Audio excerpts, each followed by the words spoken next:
You're going to get a pop-up saying that the recording is happening, and you'll accept that to continue on. And let me just share my screen with everyone here, and we will get started.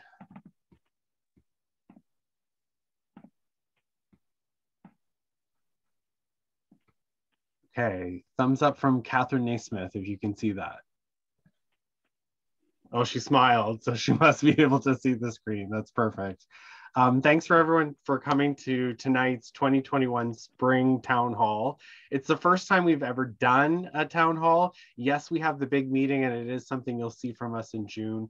But with this disconnection that we have with the pandemic that's happening, it's a great way to stay in touch with all of our participants and really get everyone set up for success, which we have seen in the month of March, let me tell you. The first part of tonight's evening, and I have my camp teleprompter here that you might remember from the last in-person ride we did in 2019.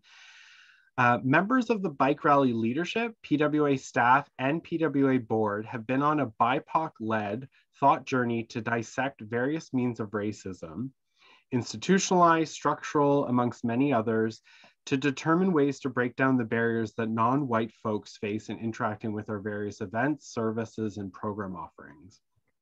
On the bike rally, we've specifically introduced the topic of personalized land acknowledgements to help guide like-minded participants towards reconciliation with their own intersections and interactions with racism, colonialism, and white cultural norms.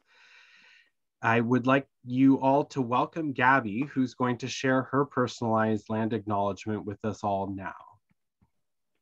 Hello, everyone. Yeah, I just want to reiterate what Simon said. We've been doing some exercises and some work on anti-racism in PWA and the bike rally. And one of the things that we're working toward is more personalized land acknowledgements to make sure that it's not just sort of a rote thing that's read off over and over and over again and loses meaning. So I wrote one for our last steering committee meeting, and I'm going to share it tonight. This is by no means anything other than my best, my personal best effort at a land acknowledgement. So I will begin, and I will be reading off of my personal teleprompter. Tonight, I would like to acknowledge that the land we are meeting on, if we're in Toronto, for those of us in Toronto, is the traditional territory of many nations, including the Mississaugas of the Credit, the Anishinaabe, the Chippewa, the Haudenosaunee, the Wendat peoples, and is now home to many diverse First Nations, Inuit, and Métis peoples. Ontario has been a site of human activity for over 10,000 years. This territory is the subject of the Dish with One Spoon Wampum Belt Covenant, an agreement between the Iroquois or Haudenosaunee Confederacy and Confederacy of the Ojibwe and allied nations to peaceably share and care for the resources around the Great Lakes. I acknowledge them and any other nations who care for the land, acknowledged and unacknowledged, recorded and unrecorded, as the past, present, and future caretakers of this land. Traditional territory, this land, traditional territory named Takaranto, where the trees meet the water, or the gathering place. The bike rally primarily travels along Lake Ontario, known as Ngani Gichigami in Ojibwe, and passes through Kingston, where the Indigenous community continues to reflect the area's Anishinaabe and Haudenosaunee roots. We then end our journey traveling along the St. Lawrence. The Ojibwe word is Gichigami Zibi, and I'm learning the Mohawk word. I actually did get the answer on the Mohawk word, but I forgot to add it in here. So next time. We land on the island of Tchagè or Montreal, the traditional territory of the Kanien'kehá:ka Mohawk people. Personally, my family arrived here in the 1700s, seeking a new and better life from a very impoverished life in France. And I don't think that they were very aware of what that meant for the people who originally lived here, but I am sure that they also participated in the awful colonialization of this land. So I acknowledge my ancestors' role and I commit myself to undoing some of that. And that's it. Thank you, Gabby. Appreciate that. You're getting a round of applause from folks there. People who are looking for support on land acknowledgements in their own life, Gabby has made an offer to help those. So I'm sharing that little snippet with Yannick, who is doing our steering committee meeting in May, and Connie, who's doing our one in April next week. And you'll see our tone become more expressive when it comes to anti-Black and anti-Indigenous racism. We're looking to combat it on all fronts. I'm going to share my screen with you again.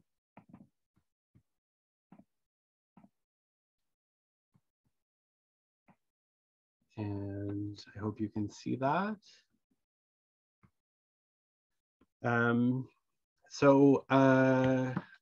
Unfortunately, how do you talk about death? Like right this second, it often stumbles out of the blue. Like it did for me speaking with a dear human yesterday.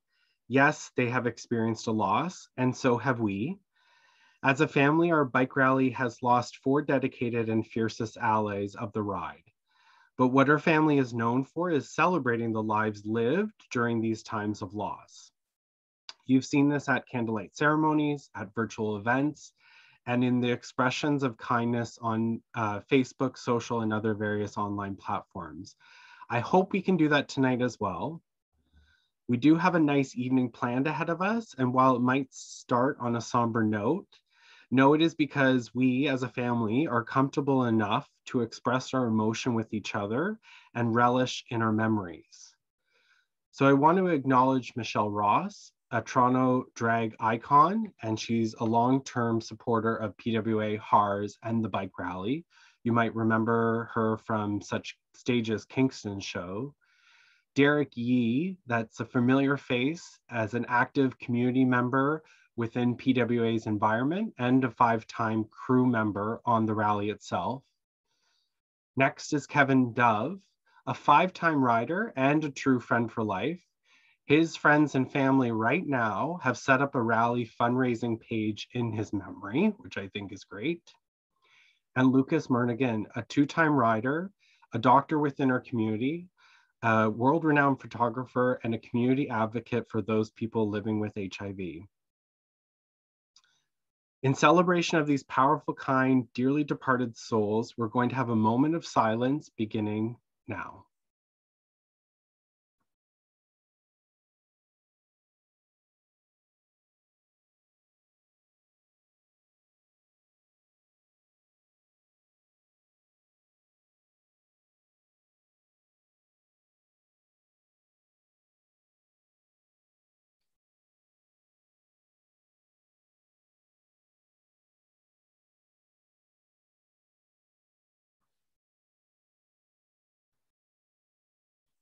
Now, if you have any words or memories that came to mind just as you reflected in that time of silence, we would love for you to, having seen these 4 photos, share those memories inside the chat.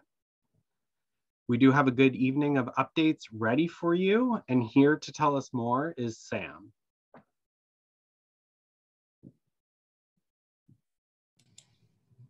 You're on mute, Sam. Yeah, thank you. It's a Zoom world. So thank you, Simon. Our agenda for the evening is we've already taken care of a welcoming and a land acknowledgement. I'm going to deliver a message on behalf of Simon and I next. We will talk about our COVID planning update, followed by the wonderful fundraising success we had in March and a little bit of the details behind that. And then what's coming up in the months between now and August, which is our departure. Next slide, please. So on behalf of Simon and I am going to deliver this following address. We want to, of course, thank you all for attending tonight. It goes without saying that the last year and a bit has been nothing like anything any of us have experienced before. The most comforting thing we can say about the pandemic is that the experience is shared globally. It was back on March 11th, 2020, that our previous steering committee last met in person and discussed the pandemic plan. We had no clue what the world, Canada, and the province would guide us to next. Now in our 23rd year, the bike rally is coming back in full force to continue as PWA sustaining fundraiser. Along with this Toronto-based AIDS service organization, we have brought Kingston and Montreal's ASOs into the fold. The formula that has been developed and nurtured ever since Danny Nashman and David Linton had the idea to ride is our future. We see an ever-growing ride that services many ASOs. We will always strive to maintain the grassroots, volunteer-led rally while looking at ways to increase the available funds for all the agencies. The rally has had a long-standing connection with HARS, as Simon just mentioned, in regards to our 3-day Tuesday night fundraiser event at Stages Nightclub. ACCM, AIDS Service Community Care Montreal, the rally is a great sister agency for the rally, as our destination has always landed us in their city. And about the destination, we are going to Montreal in August. Along with PWA staff and this year's amazing steering committee, we have a safe plan, which you will hear about tonight, that will allow us to pass through each community, camp, and provide the needed service that each and every one of you are expecting. Whether you are a rider or crew, we are putting your safety first and listening to science. We are on our way towards normal, whatever the new normal looks like. We all know that the bike rally will be one of our first opportunities to gather, celebrate, cheer and cry, and of course rejoice in larger numbers. For some of this is going to be a new experience in its entirety, and for others, it will be a bike rally like no other you have partaken in before. We are sure it will be the most memorable week you have had in a very, very long time. Let's remember that the HIV/AIDS pandemic is older and still with us, and of course the world. We have different reasons for riding and crewing, but at the heart is each of your beautiful hearts that bring you to the cause. Keep fundraising for your ASO. Start your training soon for yourself. Keep smiling and get ready for the experience of your life.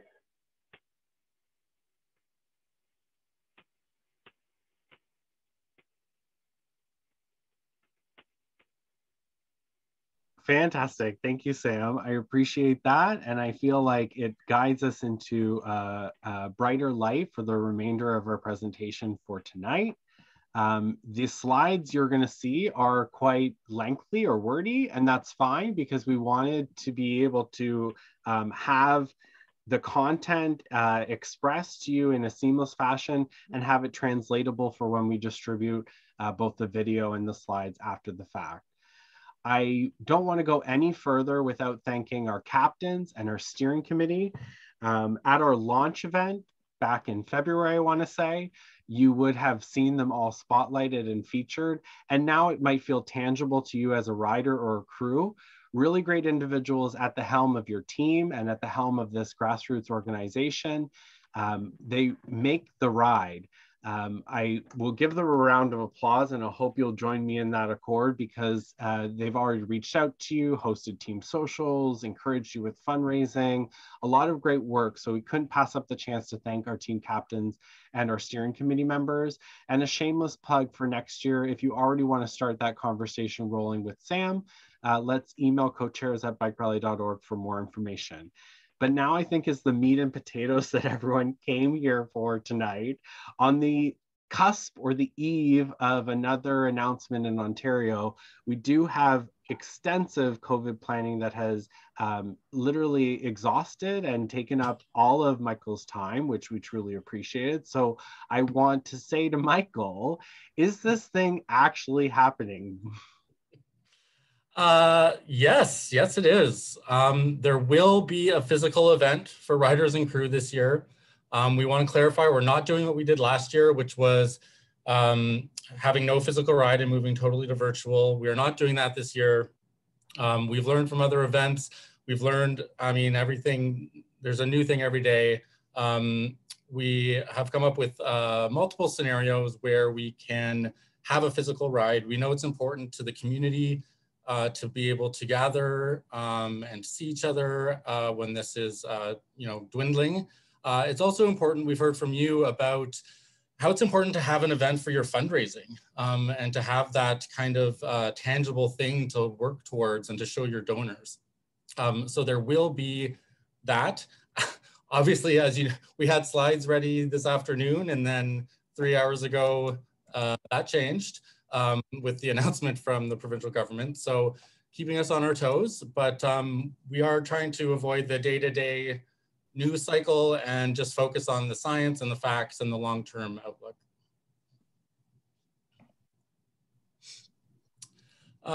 So as you may know, we started putting out monthly assessments of the situation. And so we put one out a couple of weeks ago, which is now slightly out of date. Top level is obviously the biggest concern is the emergence of this third wave of the pandemic. This afternoon, it was announced we'd go into a full stay-at-home order for the next 28 days. And so that affects our original plans for training rides, but we'll get to that later. We're waiting till the end of May, basically, to see what the effect of this order is going to have, as well as the ramping up of vaccinations, which is going much better than anticipated, as well as any seasonality with the virus, which, you know, the difference between April and June last year was huge. And so obviously, we don't know if it's a trend until it happens twice, but we are watching for that. There will be enough doses of vaccine for everyone in the country by the end of June. We're just waiting to see how that's going to roll out. The announcement today did, thankfully, there's going to be more targeted vaccinations going on in Ontario, not just by age, but by risk group. There's going to be mobile clinics, so that's all encouraging. And just so you know, even in a normal year, we don't receive final confirmations until June. So obviously, in a normal year, we would just assume everything is happening, but a lot of our partners aren't really able to confirm until June. So if you want to know any more about all of the details and the technical side of it, it's on the website under the COVID response. So all that being said, we have come up with 3 scenarios that we think will work under the situations that we're predicting. So the first one, obviously, is the regular bike rally, 600K with the 1-day, 3-day, 6-day with crew. This will happen in the best case scenario, which is very possible. And that's that the pandemic is receding by the end of May. It would also mean that travel outside of Toronto would be allowed. That's something that's kind of our biggest issue in terms of the travel restrictions. There weren't travel restrictions last summer between regions, but we have to wait and see how that pans out. Yeah, next. The second one, which is possibly more likely, but again, we don't know yet. It's a modified rally. So this is a shortened or altered course along the route. This would most likely be a 3-day ride from Kingston to Montreal. That way we can involve all of our partners. It's the flattest, it's the prettiest part of the ride. And we would do this by dividing it into 2 cohorts so we can have smaller groups of riders. So we can fit into those restrictions and make it more safe. So one group would go first. Once they got to Montreal, the caterer staff would go back to the beginning and we'd go with the second group. Again, we would need to be able to travel outside of Toronto. And we would do this just because it does mitigate the overall risk. It creates more space for social distancing and still kind of keeps the spirit of the ride. The last one is kind of the worst case scenario, which would be a 1-day ride in Toronto or the GTA with concurrent rides out of Kingston to Montreal. So this would be if gathering limits are still low in August and if we're not allowed to leave Toronto. And so this would be, there'd be a lot more kind of digital elements to this. We'd go in smaller groups. There'd be like check-ins and different departure locations. There's a lot of good work that's been done on this sort of small event in the COVID scenario. And lots of people have been asking about transportation and accommodation. Whether we're departing from Toronto or Kingston, all the participants and your gear will get to the departure city. And if we're departing from Kingston, we do have confirmation from Queens that we will be able to stay there before departing from there if we do the 3 days. So if you have any questions about any of these scenarios, we'll give you a few minutes to pop them in the chat and raise your Zoom hand if you want, and we'll get to them after the next section. And so I'll pass it back to Simon. Sweet, thanks, Michael. What Michael reinforced, which is the website, it's perpetually being updated with all of the latest and greatest information, so visit it. It's a great opportunity to connect with your fundraising page, understand what our COVID plans are, the packing list is posted, potential ride routes are all there. Whatever physical ride we have, we're confident that we'll be following health guidelines for that particular scenario. We're definitely wanting to make the ride as safe as possible, but truly the decision lies in your hands. Your risk calculation is different. Some of you may have already been vaccinated to begin with. Some of you might be averse, but we encourage everyone who is eligible to follow the measures on the ride and have a safe and fun time once we're able to convene together in larger groups. All participants, sorry, I'm referencing content for all participants. We are evaluating options for both vaccination and testing requirements. Nothing is off the table right now. Our plans certainly work best when everyone has had at least their first dose of the vaccine. We will, in any scenario, place participants in color-coded pods, approximately the size of a team. And that way, these activities that require close contact will be done with your pod, whether that be something like washroom, showers, eating. It's going to be coded to your pod so that you will be able to stay safe and migrate within. We would encourage all participants to wear a mask except when riding, eating, or swimming, or within the confines of your tent. But for our riders in particular, things that we're looking at are morning departures being a window instead of a set time, so we can have people head out without congestion. We're looking for spacing on the road. We would expect that people congregate at break and rest stops, but use that time to rest as opposed to hanging out or sticking around too long. We would ask that your destinations to businesses or washrooms outside of our designated breaks be very mindful, and you would be expected to be masked or carrying a mask with you at all times so that you can interact safely with others. For crew, we are limiting the number of people in our vehicle for bubble purposes.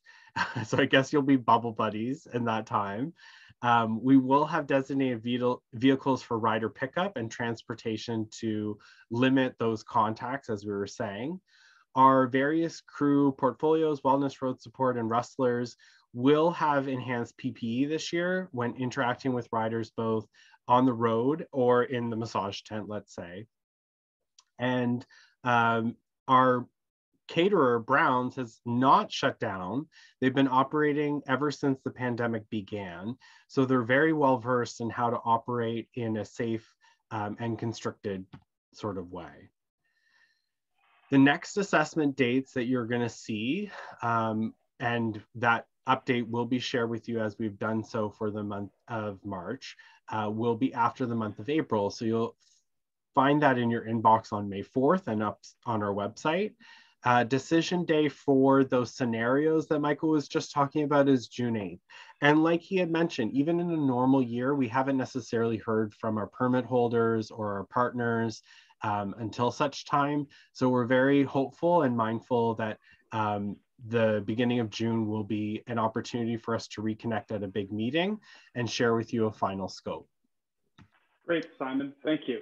We're going to pause now to do a small Q&A regarding the section you just heard before we go on to others. There will be another Q&A at the end of the presentation tonight, but we just want to field anything specific about our contingency plans and our COVID operations. So if you wouldn't mind just using the raise hand function, if you see it, if you don't, you can type it into chat. I am monitoring that. Or you can just unmute and speak up. So there was a question regarding American travel into Canada. At this time, there's a 2-week mandatory quarantine period. It starts with a hotel operated by the government or overseen by the federal government. But this is, of course, ever developing and evolving. And we're hoping that as vaccines roll out here in Canada, of course, we know they're moving faster in the United States, that this might be something that will be eliminated come August. So it's best to watch both the American and Canadian federal websites regarding international travel.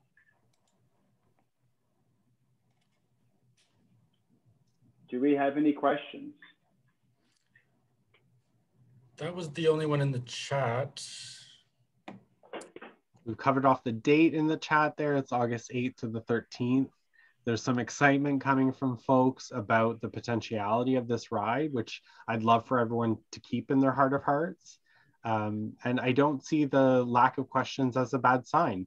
We've put a lot of investment into understanding every stage of the pandemic and where we are currently at. And you'll see that reflected in tonight's presentation. All right. If there's no more questions, we put Pedro out of a job today because he was helping to field these. But alas, we'll have another opportunity at the end. We will. We certainly will.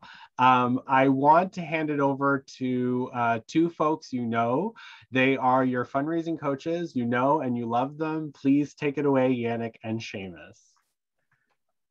Hello, how's everybody? Hope everyone's excited about what's coming down the pipe with getting back on the road and starting to raise lots of money for the PWA and other fundraisers along the way. Yannick, did you have anything to say or add?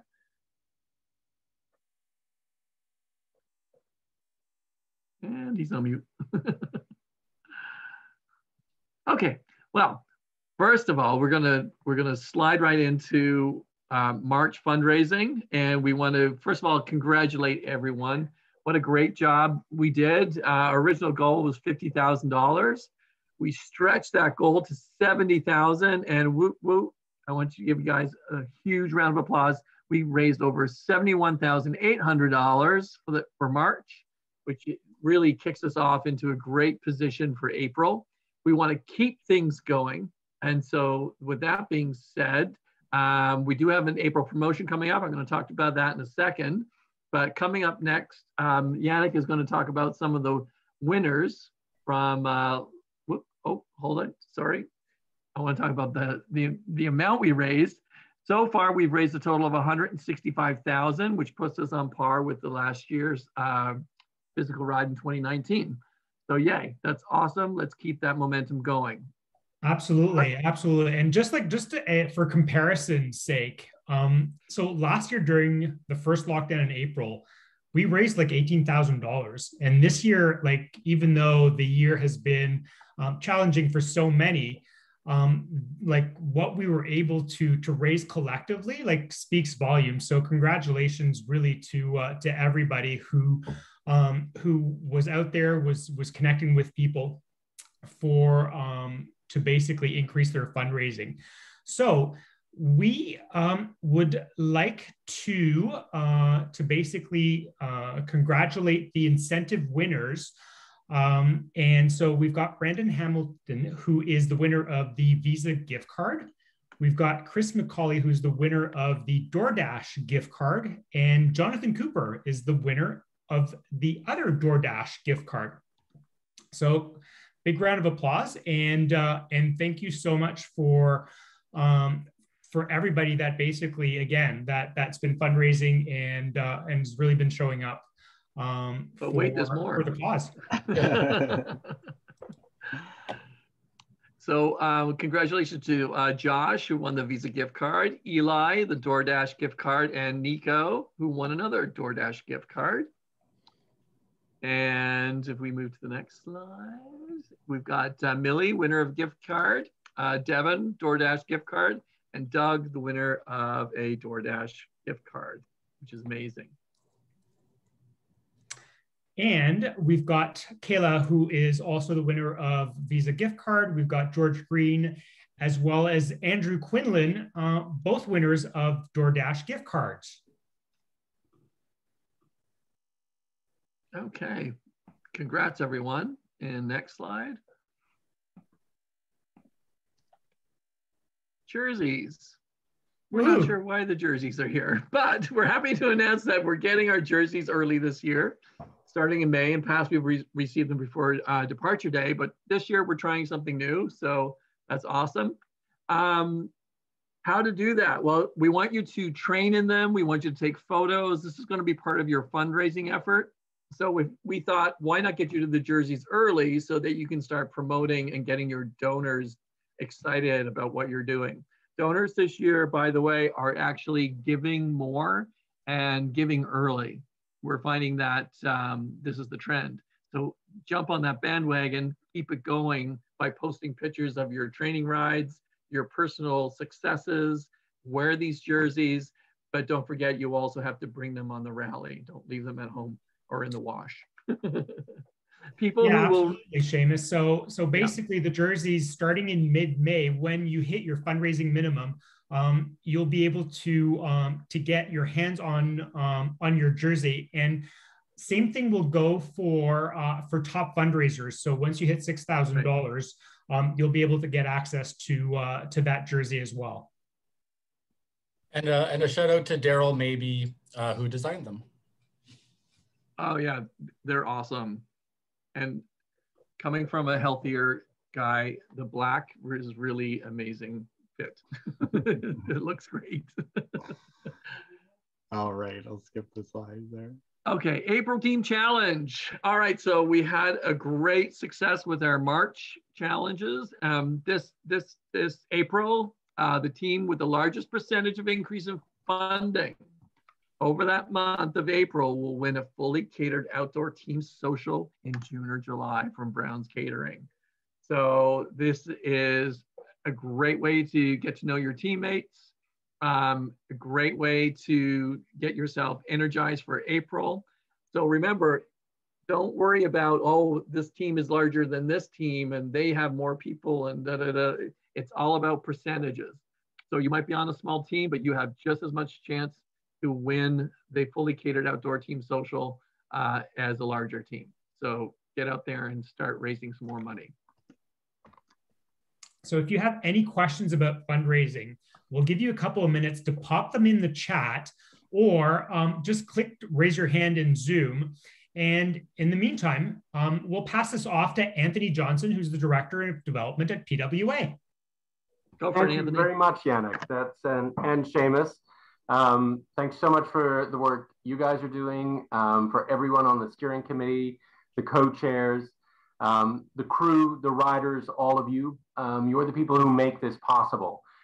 You know, with COVID, for people living with HIV, now facing a second epidemic, it's been a really tough year.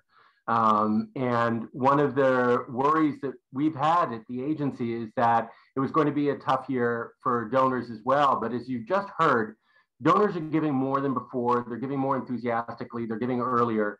I think people understand in a very visceral, real way that this is urgent, and it's even more urgent for people who are vulnerable.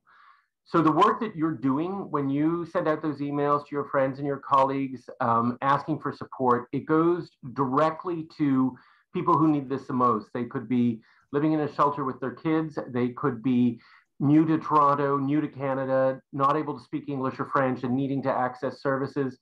It could be any number of things. PWA is there to help. Some of our help is unique. There's a direct financial support to help pay for things like keeping the lights on or keeping a phone running. That's stuff that we cannot pay out of grants from the government or large foundations.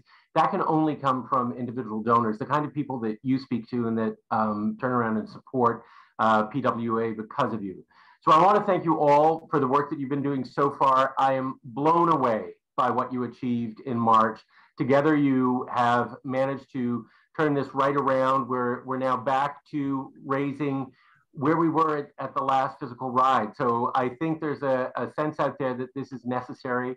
And you guys are really doing amazing work. I want to thank all of you from the bottom of my heart and on behalf of everyone who relies on PWA every day. So thank you so much and keep up the great work. I'll hand it back to the co-chairs now.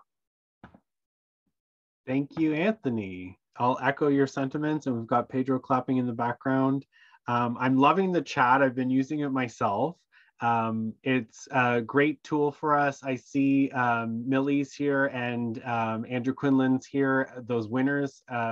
Even Kayla is here, and those winners hadn't even been announced yet. So it's nice to have some celebratory tone to the evening. Keep those questions coming in the chat. As we move away from fundraising, we did want to talk about what's coming up next. And with this, I'm going to hand it over to Ariel, who's going to bring us up to speed on the months ahead. All right. Can you go in presenter mode? Yeah, I thought I was sharing my screen the entire time. I can barely make it out, but it's fine. Yeah, so as Michael and all of us have mentioned already, and I think we're all feeling it over the last year, and especially over the last couple of months, the only constant is change. And we are definitely doing our best to adapt as things change. So while we did just literally a couple days ago send out some suggested guidelines to start kind of small group training rides, we've now had to shelve those guidelines because of the stay-at-home order that was just announced today. So we do still encourage you to do your training individually or with members of your own households. That is all that is allowed with the stay-at-home order. It's only with, you can exercise outdoors with members of your household. We probably also encourage you to keep them short for the time being. You don't want to get too far away from home, but please do what you can. And if you have any questions, for sure, reach out to us and we'll help in any way that we can. And we do hope to start some more organized training rides after the stay-at-home order is lifted, and depending what happens with the shutdown at that point. So likely kind of mid-May timing. So stay tuned for more details there. And if you didn't receive the training ride guidelines from your captains, ask them to send them to you, and they will also be on the website shortly if they're not already there. And then on the next slide, a lot of the first year riders, so that would be first year riders from this year or for last year, basically anyone who has never done a physical ride. Many of you have attended some of the orientation sessions that the training and support team, which is really just Natasha, so a big, huge thanks to her, helped put on. Hopefully you found those useful. There is a part 2 of those sessions that's coming soon that will just give you additional information to help you with your preparations. So again, we've had to delay that a little bit because of all the changes, but stay tuned for more details. That'll be announced soon as well. Many of you have asked about, what do I need to bring? What kind of equipment do I need? So we also sent out kind of a generic packing list from years past. That one should also be on the website shortly. So take a look there. You'll get a good idea of kind of what camping gear you need, what kind of cycling equipment you need, and basically everything else that you may want to bring. And you will get all of the details once the handbook is released, usually around June. That literally has everything you could possibly want to know about the event. It has a day-by-day of what happens each day, what events are happening in the evenings. Again, some of that will probably change as we adjust to the pandemic, but stay tuned for that because it'll have a lot of really, really great information. And finally, just a reminder about the training milestones. We acknowledge that these may be a little bit more challenging to hit, but please keep these in mind. And as you start your training, try and kind of gradually build up to these distances because you will definitely need them on the bike rally. And I think that's it. If there's any questions, again, raise your hands, pop them in the chat. Feel free to email your captains or email us or training and support directly, and we will help answer any questions you have. Thanks, Ariel. As we build out these Zoom PowerPoints, we always realize we've missed something. I think on behalf of Simon and I, we'd like to apologize for anybody who's not in Toronto or in Ontario. The changes that were happened and announced over the last few days and again today really affect people in Ontario. So if you're in Quebec, Montreal, the United States, and England, or anywhere else in the world, please abide by your local health authority and regulations for training. If you're in a place where it's completely safe and you can ride with others, go ahead. It's a great experience. But if you're in a place where you have to do it alone, do it alone. And great outfit, Ariel. So from Ariel to back to Michael, we're going to talk about the virtual event. So we are working on a virtual event option. This is for people who, for whatever reason, don't want to do the physical ride.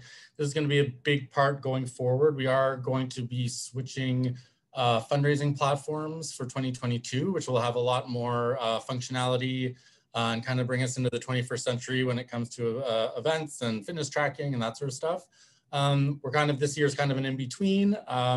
So we are, if you remember last year, we did the Rally 600 challenge for virtual. So we will roll out something similar to that.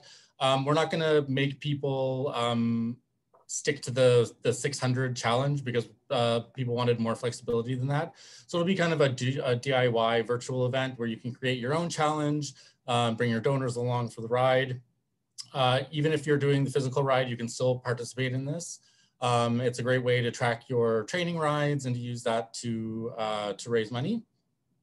If you or a friend want to just do the virtual challenge, first thing to do is register as a virtual rider on the website, and that's free, and set up your fundraising page.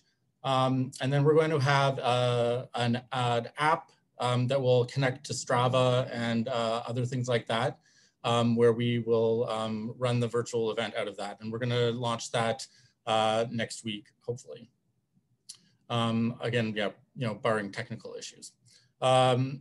We did want to have it up and running for training rides. Those aren't happening in an organized fashion, but we do want to get it out so that when you get out on your own, you can start tracking them. And that's it. So just to summarize everything, this is the timeline until the rally. So this month, we want to focus on starting outdoor training, your team, participating in the fundraising challenge.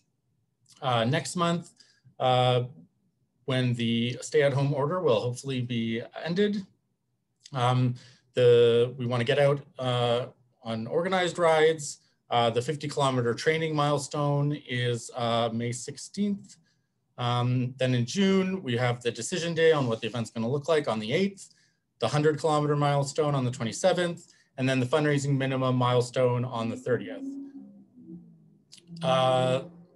When we say milestone, we mean milestone for the fundraising. It's not a deadline. If you're not quite there by the end of June, we just check in with you and make sure that you are doing okay. And if you need support, we can connect you with Seamus and Yannick and that sort of thing. In July, there's the 100K back-to-back training milestone. So that's doing 100K 2 days on a weekend, and that's July 7th. And then we get into August and things go really quickly and the event will be then. Sweet, thank you, Michael. It's great to see that road ahead. And we're nearing the end of our presentation. Sam's gonna tease us with an upcoming event that you can watch out for. I just want to make mention before he does that the chat is still alive and well to receive your questions. After this teaser, we will be drawing the bike, and then we'll close out the evening with any line questions. So Sam, can I pass it over to you? I'd love to do it. Michael, I'm still locked out of being able to share the screen.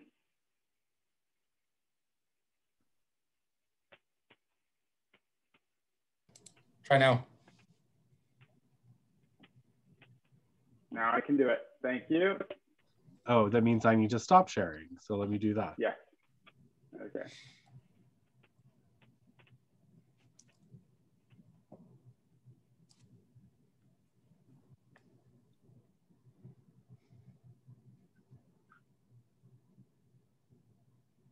Hi, everybody! Hi, my name is Carly Rae Jepson. Hi, everyone. Hello, my name is Matthew Winkler. Hi, everyone. It is your girl, Tainomi Banks. Hey, it's Mango Lassie. Hi, everybody. It is me, Brooklyn Heights.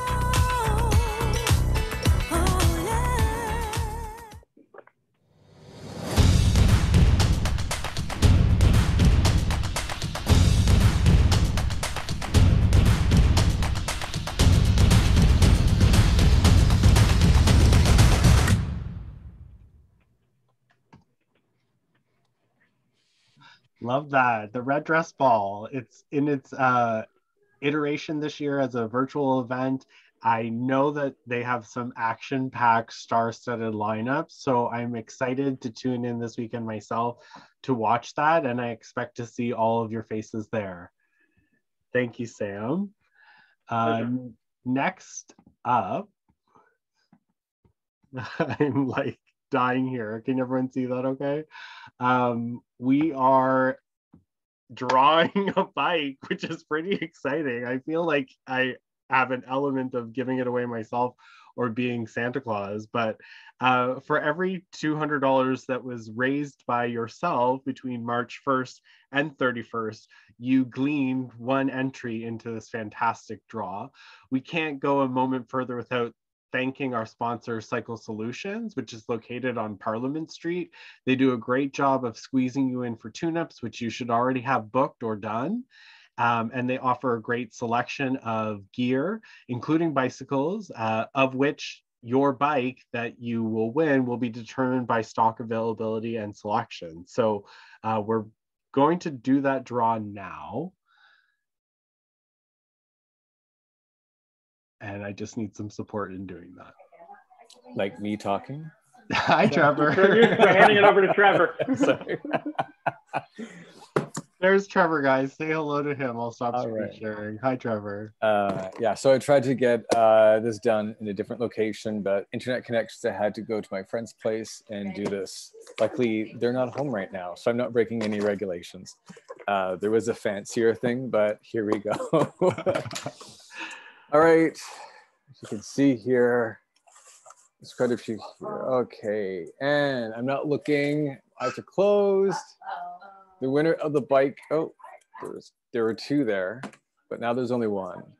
All right, it's gonna go to a very dedicated volunteer whose name is Eli L. Sasser.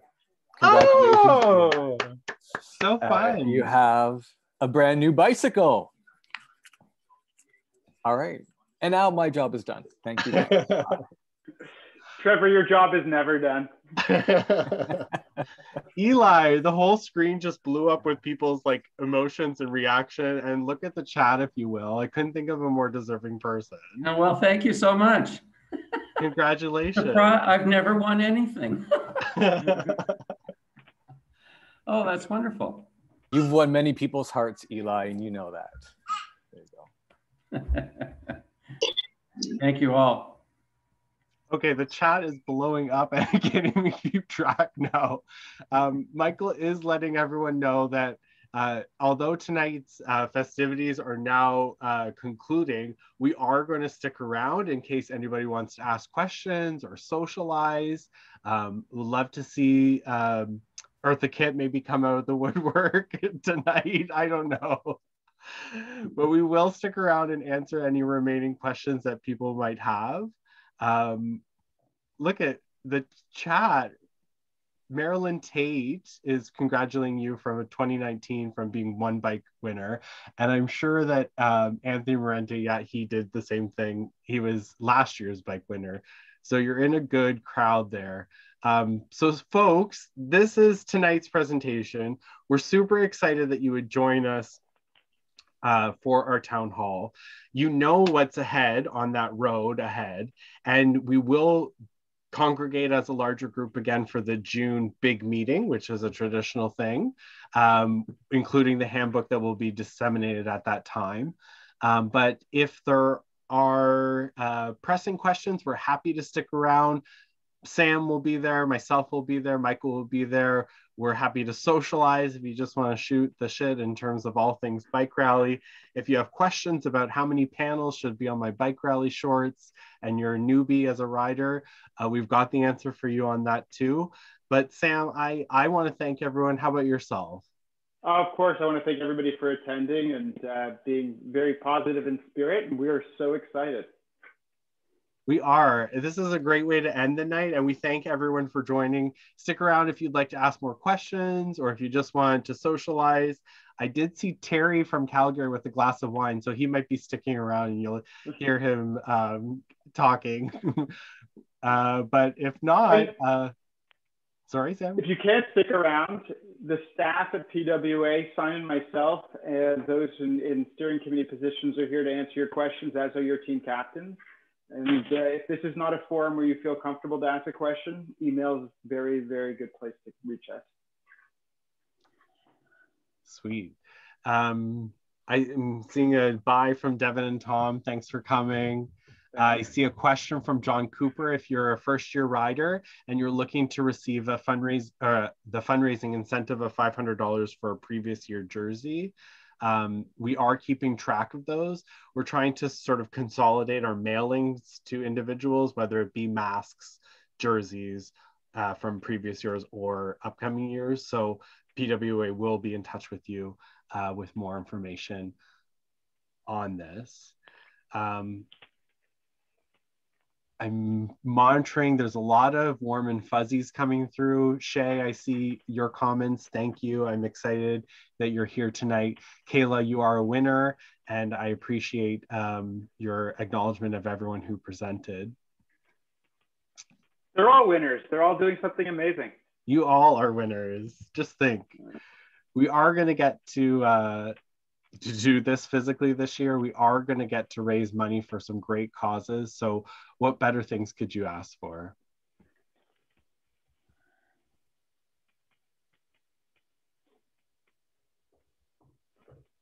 Are you done? I'm done. I'm just waiting for other people. We can end it if you want. Is that it? Yeah.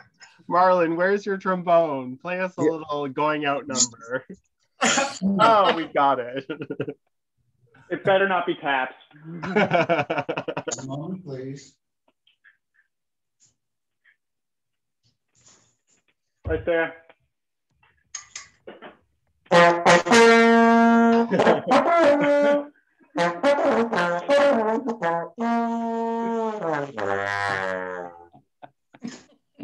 Anthony, can you do a song with that?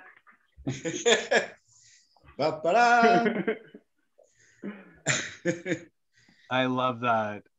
That's a great note to end on. It's a highlight. Definitely.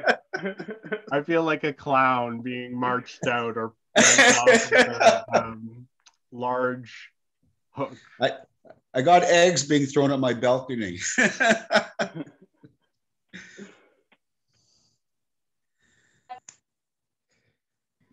Okay, I'm looking through. Emma Cole says it was lovely to see everyone and she was representing ACC. Trenton, stick around. I want to hear your feedback. John Cooper, thanks for a great evening and see you later. Terry, looking forward to riding with you. Joe, glad to see you back this year. Ken, thank you for a great town hall.